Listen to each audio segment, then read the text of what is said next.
సర్వలోకానాం విషజే భవసోగినాం నిధయే సర్వవిద్యానాం దక్షిణామూర్తయే నమః. అస్మద్గురు శ్రీ శ్రీ కైవల్యానంద సరస్వతి స్వామి గురు ప్రణామములు. ఈ వారం గ్రహచారం ఎలా ఉంది, గోచార ఫలితాలను తెలియజేస్తాం. అసలు ఫలితాలు తెలియాలి అంటే లగ్నకుండంలో చూసి తెలుసుకోవాలి.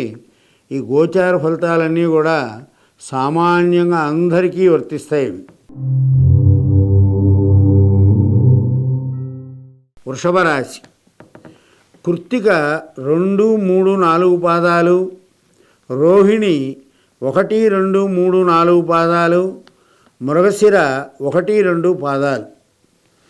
ఈ రాశివారు స్పష్టమైన ఆలోచనతో పనులను ప్రారంభించాలి.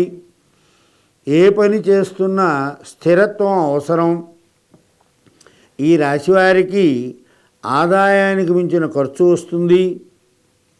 ఆరోగ్య విషయంలో కొత్త చికాకులు వస్తాయి. నేత్ర సంబంధమైనటువంటి వాటితో ఇబ్బంది పడాలి.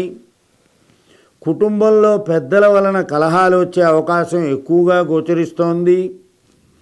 కుటుంబ సభ్యుల ఆరోగ్య విషయంలో కొంచెం ఖర్చు పెట్టవలసి వస్తుంది. ఉద్యోగంలో ఉన్నవారికి విధి నిర్వహణలో తోటివారి వలన కొంచెం చికాకులు వచ్చే అవకాశాలు ఎక్కువగా గోచరిస్తున్నాయి. ఎవరితోనూ తొందరపడి మాట్లాడవద్దు. కోపావేశాలకు తావీయవద్దు. దానివల్ల మీరే నష్టపోతారు. వ్యాపారస్తులకి మంచి అనుకూలమైన కాలం. సరుకు నిల్వ చేసుకొని దాని నుండి లాభాలను అధికంగా పొందవచ్చు. ఫైనాన్స్ వ్యాపారులకి సమయం ఖర్చుతో ఉంటుంది. శుభపుణ్య కార్యక్రమాలు బాగా కలిసి వస్తాయి.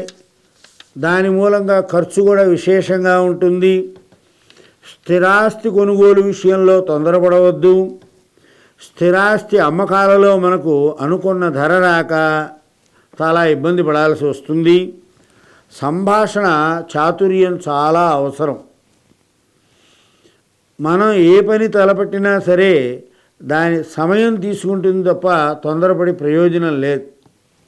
కృత్తిక 2, 3, 4 పాదాల వారు మీరు హనుమాన్ చాలీసాని 3 సార్లు పారాయణ చేయండి రోజు. రోహిణి వారు గురు అనుగ్రహం పొందడం కోసం దత్తకోశాన్ని పారాయణ చేయండి. మృగశిర 1, 2 పాదాల వారు ప్రతిరోజు ప్రదోషకాలంలో ఏ దేవాలయంలో అయినా సరే 11 ప్రదక్షిణాలు చేసి మీ ఇష్టదైవ స్మరణ చేస్తూ ఉండండి. మంచి జరుగుతుంది. మంగళం కౌసలేంద్రాయ మహనీయ గుణాత్మజే చక్రవర్తి తనూజాయ సార్వభౌమాయ మంగళం.